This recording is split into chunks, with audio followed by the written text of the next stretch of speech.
Teenager blamed for being parked in a disability spot even though she was there rightfully so.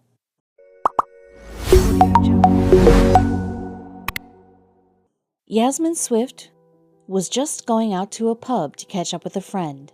As she returned to her car, she noticed a note saying that she had no right to be parked in a disabled spot, which was so far from the truth. Yasmin was so furious that she felt she had to do something about it.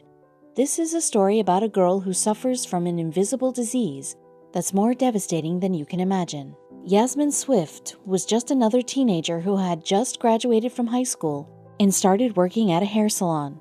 Then, one day, she started feeling a bit different. She had strange symptoms such as swollen legs, stomach, and eyes.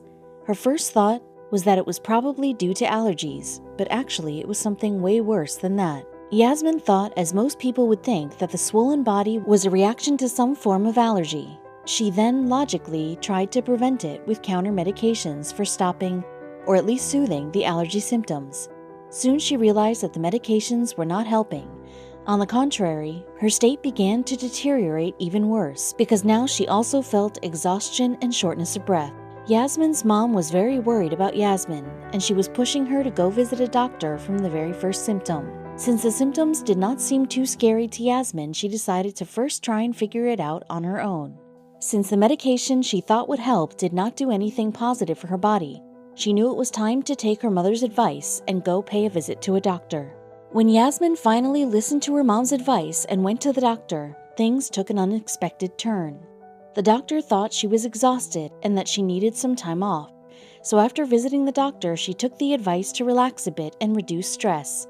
It is true that in a lot of cases this should help, but in Yasmin's case it just made her condition worse. Yasmin's condition seriously deteriorated. Before her symptoms, she had a pretty healthy lifestyle, which included going to the gym up to 5 times a week. But now it was quite a struggle for her to go from one end of the room to the other. Her breathing became heavy and her health deteriorated so much that it was clear that neither allergy nor exhaustion would have made her feel this bad. Yasmin became a regular visitor to the emergency room of the hospital. The hospital staff knew her by name. Though, despite her condition getting really bad, no one could diagnose her. They did numerous tests on her, but the results would only seem as if there was nothing seriously wrong with her. But her legs were still swollen and her breath was very short. She admits it was really scary to her when she realized that her symptoms did not go away, but they only got worse, whereas the doctors were telling her that nothing was wrong. Yasmin's mom was terrified with fear. She saw that her daughter went from an active young lady who used to go to the gym 5 times a week to a weak creature barely able to go up the stairs. Yasmin was also losing weight despite the lack of physical activity. She had a really bad appetite, and her mom admitted that she was scared that she was losing her daughter. Months had passed, and there was still no answer to the question of why Yasmin is getting worse and worse. The situation started resembling some movie script with Yasmin as the lead actor in a drama suspense movie. She admitted that she was in a really bad place back in the days, and the idea of her imagining it all also crossed her mind. It was difficult not to believe all the tests that came back negative to various conditions. After almost a year of numerous testing, the doctors finally figured out what was wrong with Yasmin. She was suffering from idiopathic pulmonary arterial hypertension disease, which is a very rare condition. That was partially the reason why it had taken so long to diagnose it.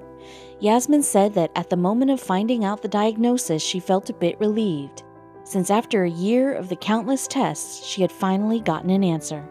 Idiopathic pulmonary arterial hypertension, IPAH, is a lung disorder characterized by high blood pressure in the pulmonary arteries. In this instance, idiopathic stands for the unknown cause of the pulmonary artery hypertension. Due to this disorder, blood flows through the stiff and narrow pulmonary artery with great heart-pumping force, and high blood pressure in the pulmonary artery damages both heart and lungs. After finding out what was happening with her own body, Yasmin said, "At one point, it got really bad. I was constantly in and out of A&E. The diagnosis was a relief at first, but now it's just difficult to live with." She had her medications, and this meant that from that moment on, she was literally attached to them all the time. It also meant that her life was about to change and she had to get used to it. The cause of the condition is unknown, so there was no way to prevent it. She just had to accept it. After Yasmin got on her medications, her quality of life improved a bit. But being on those medications was not so easy to handle.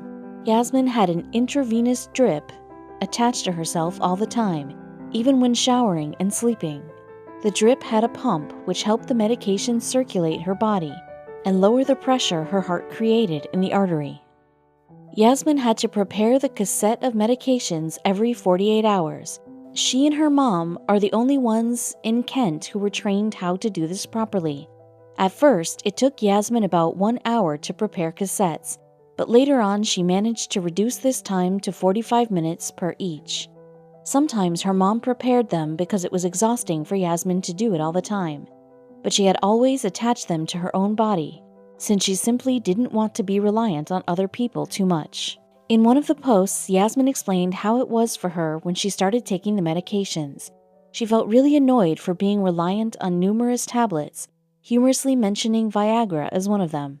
But this was really true. While men use Viagra for a different purpose, for Yasmin, it was one of the medications she took in order to be able to breathe.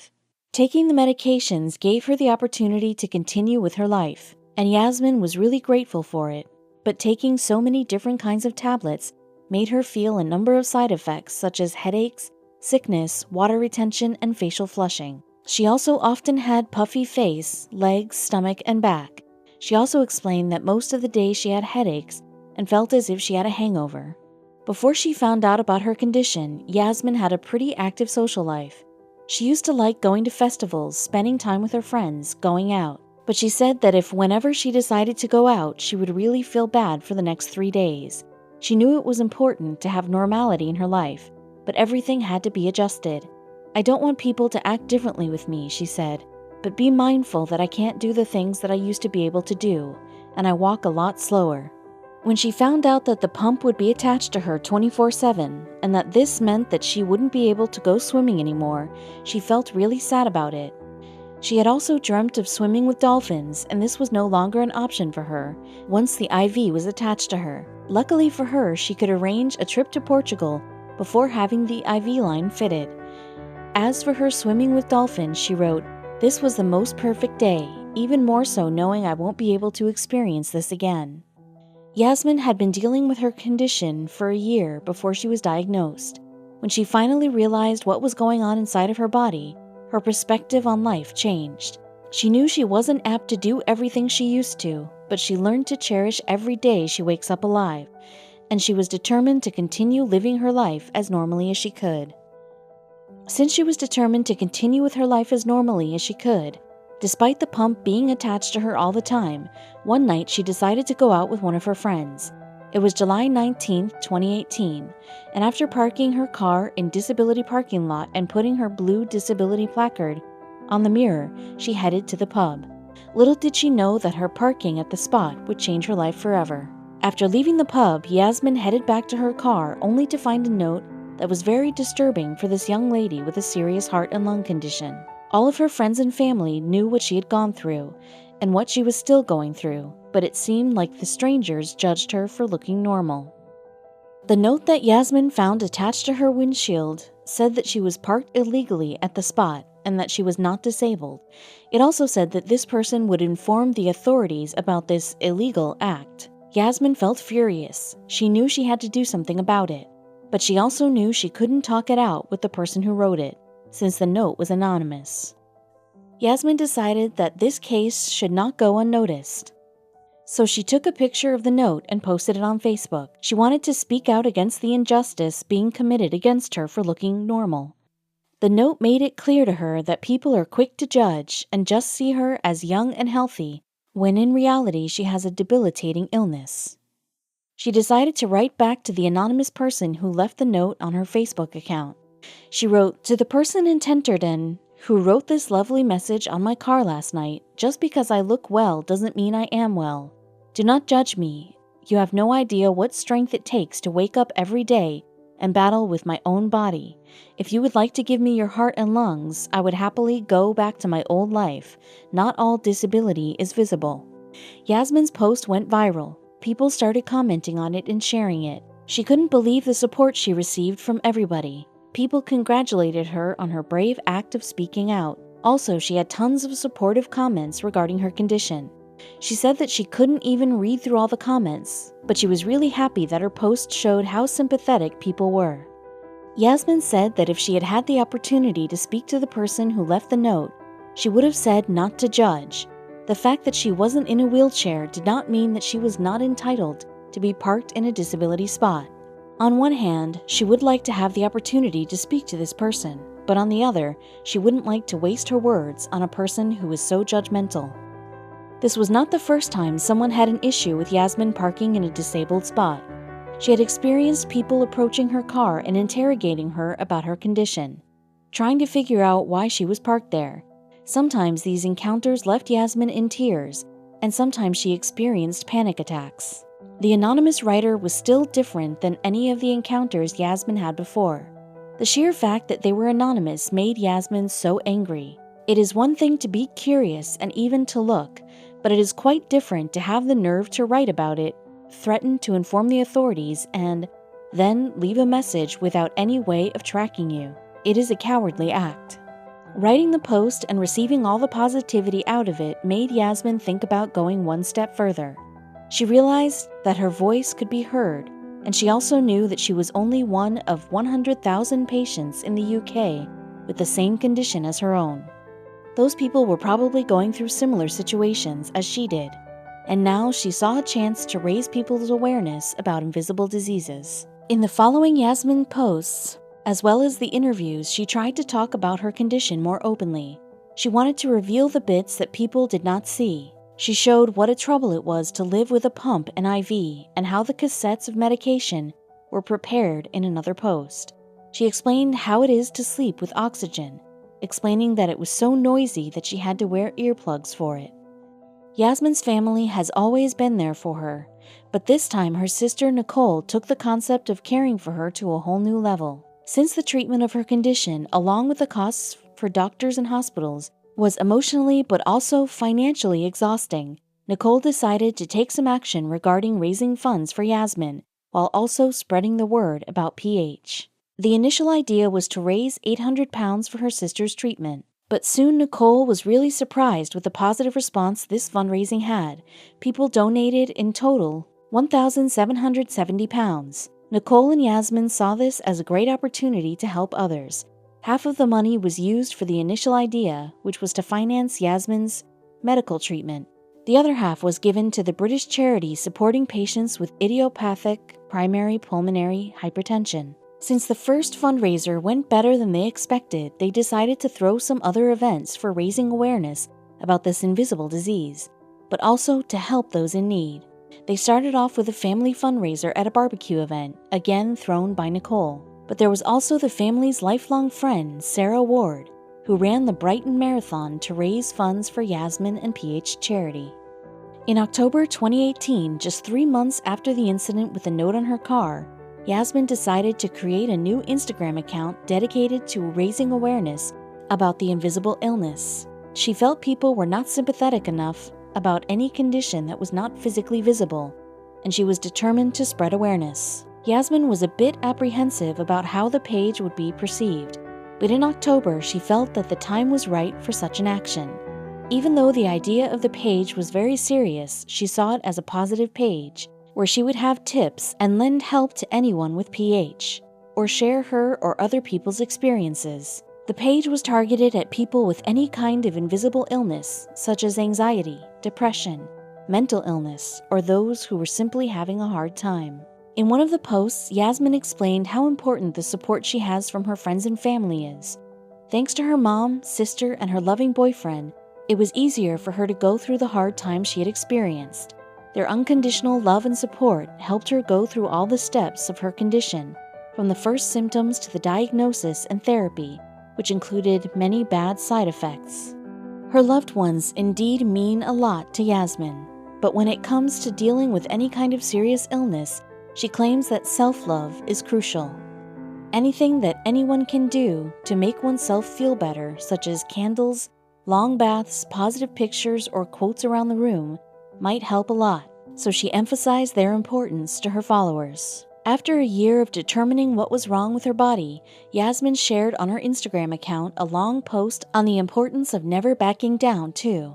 When she remembered the days when she still hadn't been diagnosed, she admits life was very scary. They almost released her from the hospital without a diagnosis. But luckily, she fought hard, and so did the workers at the hospital.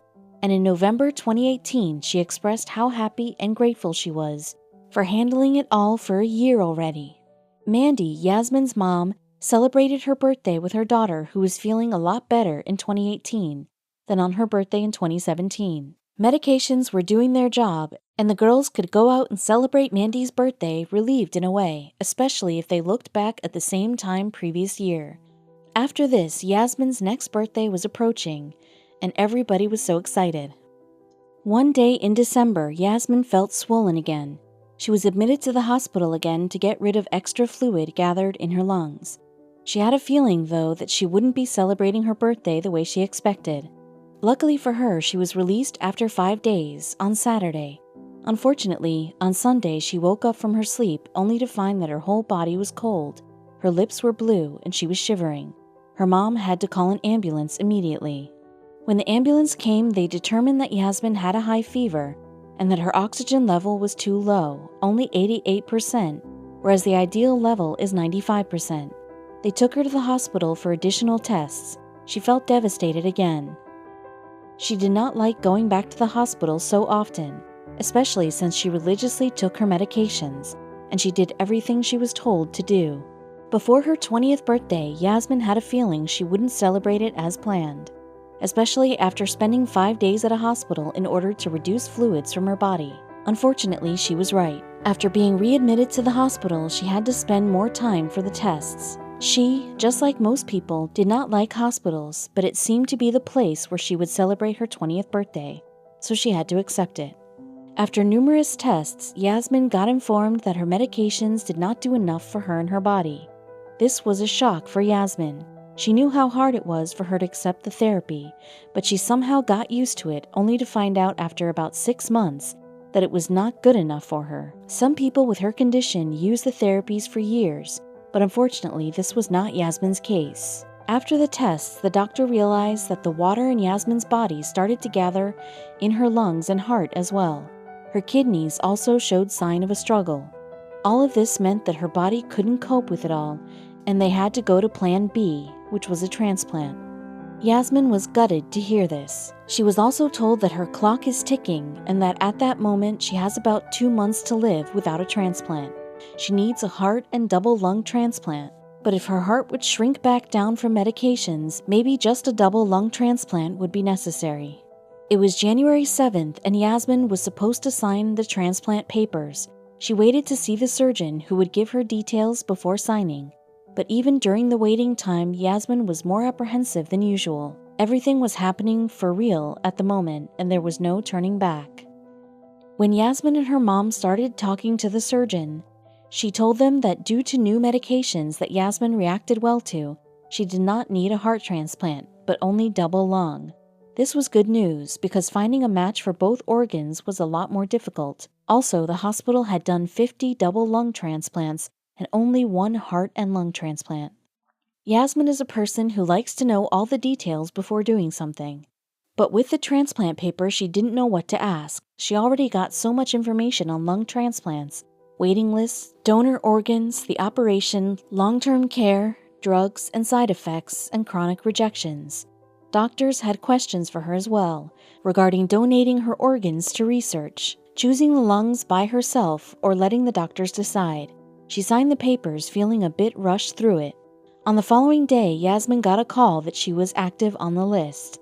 This was really good news for her because her condition was very time-sensitive. Her mom explained that she was the top priority at a super urgent list for lung transplants, but it still took about 11 days for lungs to be available. Yasmin explained that the waiting game was the most difficult during the nights, since she overheard that the calls informing patients of the match most frequently occurred late in the evenings or in the early morning hours. Yasmin remembers the night when she received the information about her match was quite bizarre.